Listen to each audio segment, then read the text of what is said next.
इस ऐप का इस्तेमाल करके कुछ ही सेकंड्स में सिर्फ एक OTP चाहिए, यानी कि एक OTP लेकर लाखों करोड़ों रुपए एक झटके में ट्रांसफ़र किए जा सकते हैं। क्या कभी आपने सोचा है कि महज एक OTP दे देने मात्र से आपके साथ इतने बड़े फ्रॉड कैसे हो जाते हैं? अगर UPI नहीं है और बैंक से आपको कुछ पैसे किसी को ट्रांसफ़र करने हो तो आपको OTP के साथ साथ और भी कई सारी चीज़ें चाहिए होती हैं, जैसे कि आपकी मोबाइल या इंटरनेट बैंकिंग का यूज़र ID पासवर्ड, आपका डेबिट कार्ड, उसके पीछे लिखी ग्रिड वैल्यू और इन सब के साथ साथ आपका OTP। अब यहाँ सवाल ये उठता है कि जब इतना सब कुछ चाहिए तो फिर ये जालसाज लोग आखिर आपके साथ फ्रॉड करते कैसे हैं? नमस्कार दोस्तों, मैं प्रदीप वशिष्ठ एक बार फिर से स्वागत करता हूँ आपका। मेरा हमेशा ये प्रयास रहता है कि जो लोग मेरे साथ जुड़े हुए हैं उनके साथ कभी भी कोई फ्रॉड ना कर पाए, इसलिए मैं नई नई चीज़ों को ढूंढकर उसकी जानकारी आपको देता हूँ ताकि आप हमेशा अप टू डेट रहें। इसलिए अगर आप इस चैनल पर नए हैं तो चैनल को सब्सक्राइब कर लीजिए और बेल आइकन को दबा दीजिए ताकि आपके पास मेरी हर नई वीडियो का नोटिफिकेशन सबसे पहले पहुंच जाए। दोस्तों, जब आपको एक छोटी सी रकम किसी को ट्रांसफर करनी होती है तो बैंक आपको अपनी Z+ सिक्योरिटी दिखाता है, लेकिन ये सारी सिक्योरिटी सिर्फ आपको दिखाने के लिए होती है, जबकि जालसाजों पर इनमें से कुछ भी अप्लाई नहीं होता है। यहाँ मैं आपको पैसे ट्रांसफ़र करने के दो तरीके बताऊंगा। पहला वो जो बैंक आपको बताता है और आप सालों से उसे करते चले आ रहे हैं, और दूसरा वो जो बैंक फ्रॉड करने वालों के लिए बनाता है। यहाँ मैं किसी छोटे मोटे बैंकों की बात नहीं कर रहा हूँ। चलिए देश के एक नामी ग्रामी बैंक में से एक ICICI बैंक के एग्जाम्पल को ले लेते हैं। इस बैंक का इस्तेमाल करके मैं आपको दो तरीके से पैसे ट्रांसफ़र करके दिखाता हूँ।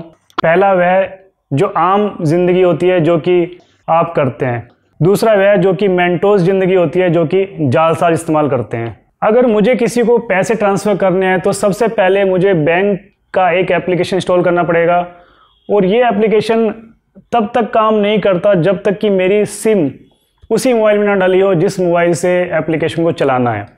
उसके बाद ये ऐप मेरी टोटल डिटेल्स जो भी मैक्सिमम हो सकती है, जैसे कि मेरा debit card number, expiry date, CVV number, debit card का पिन, उसके बाद मेरा कॉर्पोरेट ID, यूज़र ID, मेरी date of birth, PAN card इत्यादि टोटल डिटेल्स ये ऐप मांगता है। तब कहीं जाकर मेरे बैंक का यूज़र ID और पासवर्ड तैयार होता है।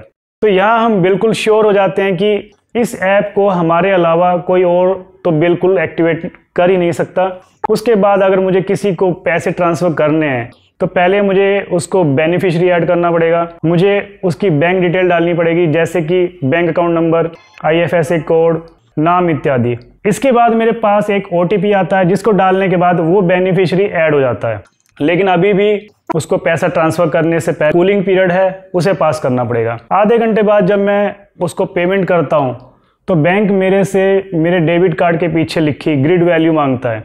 अगर मैंने वह भी दिया, उसके बाद दोबारा एक OTP मांगता है, तब कहीं जाकर मैं अपने खाते से एक छोटी सी रकम ट्रांसफ़र कर पाता हूँ। इस तरह से मैं बिल्कुल सिक्योर हो जाता हूँ कि जब मैं अपने खाते से किसी को छोटी सी रकम भी ट्रांसफ़र नहीं कर पा रहा हूँ तो फिर जालसाज की क्या मजाल कि मेरे खाते में से पैसा निकाल ले। लेकिन जालसाज के लिए ये फॉर्मेलिटीज़ नहीं होती हैं, बल्कि उसको बहुत सारी फैसिलिटीज़ दी जाती हैं ताकि वह एक ही झटके में लाखों करोड़ों रुपए अलग अलग खातों में ट्रांसफ़र कर आपके साथ फ्रॉड कर पाए। तो चलिए अब मैं आपको एक मेंटोस ज़िंदगी वाला तरीका दिखाता हूँ जो कि जालसाज लोग अपनाते हैं।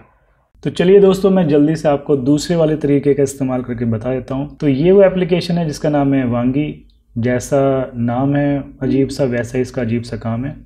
तो ये प्ले स्टोर पर अवेलेबल है, तो वहाँ से इसको मैंने एक्चुअली डाउनलोड कर लिया था पहले। इसमें मैंने अपना यूज़र नेम और पासवर्ड भी जनरेट कर लिया है। तो यहाँ पर आपको ऑप्शन मिलता है कस्टमर का मोबाइल नंबर डालने का, या फिर आप अपना ही डालेंगे, क्योंकि आप अपना यूज़ करेंगे तो आप अपना डालेंगे, लेकिन जो जालसाज लोग होते हैं वो यहाँ पर आपका मोबाइल नंबर डालते हैं। उसके बाद आपका जो पासवर्ड होता है वो यहाँ पे डाला जाता है।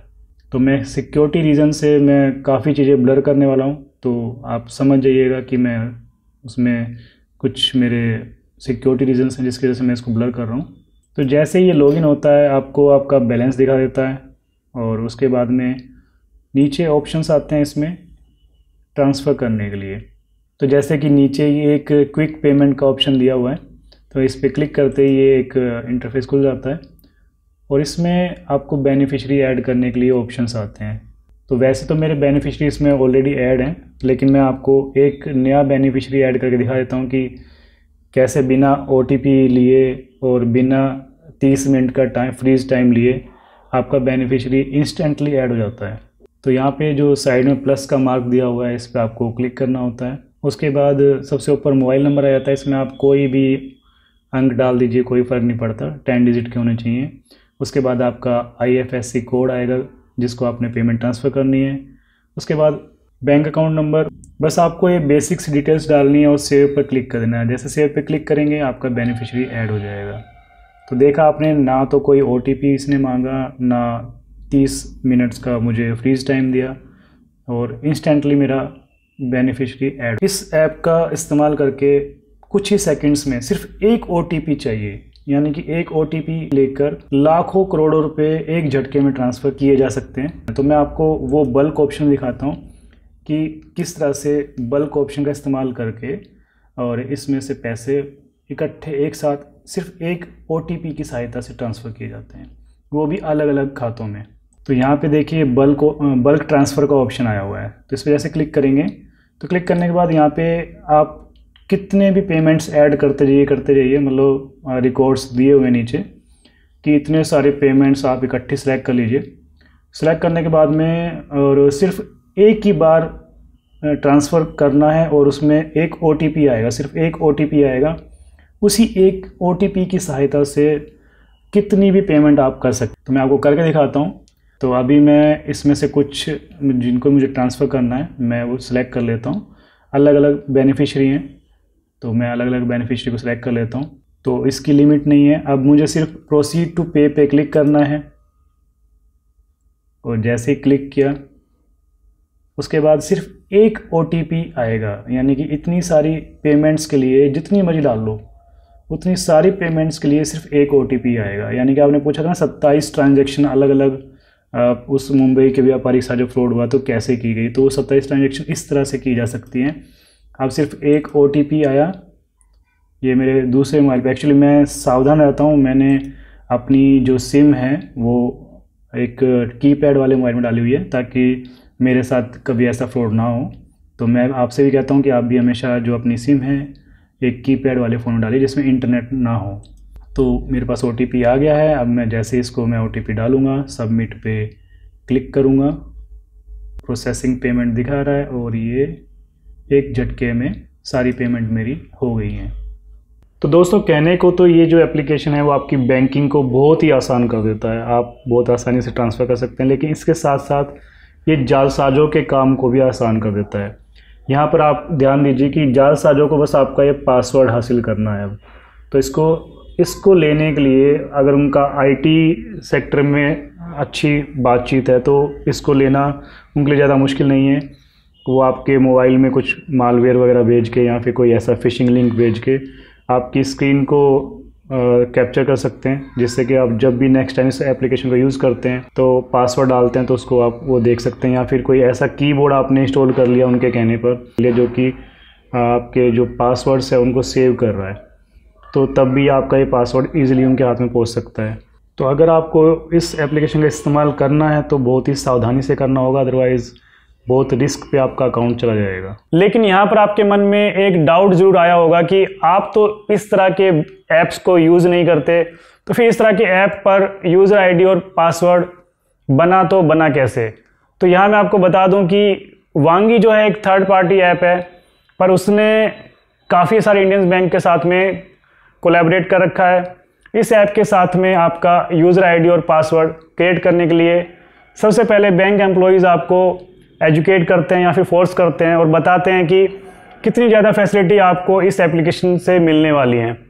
अब यहाँ पर सारा खेल जो है वो सहूलियत का है। जितने ज़्यादा कंफर्ट्स आप बैंक से मांगेंगे उतना ही ज़्यादा आप अपने अकाउंट्स के साथ रिस्क पर चले आएंगे। दरअसल बैंक आपसे कहता है कि आपको हमने चेक बुक दिया हुआ है, आप अपना चेक लेकर आइए, आप हमारे सामने साइन कीजिए, अपना पैसा ट्रांसफ़र कीजिए। आप बैंक से कहते हैं कि मुझे तो एक क्लिक पर पैसा ट्रांसफ़र चाहिए, इसलिए बैंक कंपटीशन में बने रहने के लिए आपको ज़्यादा से ज़्यादा फैसिलिटी प्रोवाइड कराना चाहता है। मैंने यहाँ पर सिर्फ आपको एक तरह के एप्लीकेशन का एग्जांपल दिया है, लेकिन अलग अलग बैंक के साथ में अलग अलग तरह के ऐप्स जुड़े हुए हैं जिसमें काफ़ी सारी खामियां हैं। यहाँ मैं सारी तो नहीं बताऊंगा आपको, लेकिन जो एक मुख्य बैंक था मैंने उसकी खामियां आपको बताई है। तो इस एप्लीकेशन पर दो तरीके से आपकी आईडी क्रिएट की जाती है। पहला तो जब कोई बैंक का एम्प्लॉय आपको फोर्स करे आप ऐसा करो, आपको बहुत ज़्यादा फैसिलिटी मिलेंगी और आप कर लेते हैं। और दूसरी तब जब कोई जालसाज आपके साथ फ्रॉड करता है। यह जालसाज कोई और नहीं होते बल्कि किसी ना किसी रूप में बैंकों से जुड़े हुए लोग होते हैं, या फिर वो लोग होते हैं जिनकी बैंक के बड़े अधिकारियों से अच्छी खासी साठगांठ होती है। आपका मोबाइल नंबर तो इनके पास पहले से होता है, बाकी की जानकारी ये लोग बैंक से जुटा लेते हैं। उसके बाद बात रही आपका OTP लेने की, तो OTP लेने के काफ़ी सारे तरीके तो मैं आपको अपनी प्रीवियस वीडियो में बता चुका हूँ। लेकिन अगर खाते में पैसा बहुत ज़्यादा है तो पैसा देकर बड़े बड़े ऑफिसर्स बिक जाते हैं। तो मोबाइल सिम पोर्ट करने वाले या अपडेट करने वाले जो कि 10 से 15,000 सैलरी वाले लोग होते हैं, तो वो क्यों नहीं बिक सकते? ज़्यादा से ज़्यादा क्या होगा, इनकी जॉब चली जाएगी, वो कहीं और मिल जाएगी। वैसे इन सब की ज़रूरत पड़ेगी नहीं, क्योंकि आपने देखा होगा कि अक्सर आप अपने सभी एप्लीकेशन को मैसेज और नोटिफिकेशन रीड करने की परमिशन दे देते हैं। आपने ये भी देखा होगा कि आजकल जब कोई भी नया एप्लीकेशन इंस्टॉल होता है और आप उसमें अपना मोबाइल नंबर डालते हैं तो OTP वो अपने आप ही रीड कर लेता है। किसी नए डाउटफुल एप्लीकेशन को आप मैसेज रीड करने की परमिशन या फिर नोटिफिकेशन रीड करने की परमिशन कभी मत दीजिए। कोशिश कीजिए जिस नंबर पर OTP आए वो सिम किसी कीपैड वाले मोबाइल में रहे। और सबसे ज़्यादा जरूरी ये कि टेक्नोलॉजी के इस दौर में कंफर्ट जोन से बाहर निकलिए और ज़्यादा से ज़्यादा जितना पॉसिबल हो बैंक जाकर काम कीजिए। सावधान रहिए, सुरक्षित रहिए। जय हिंद।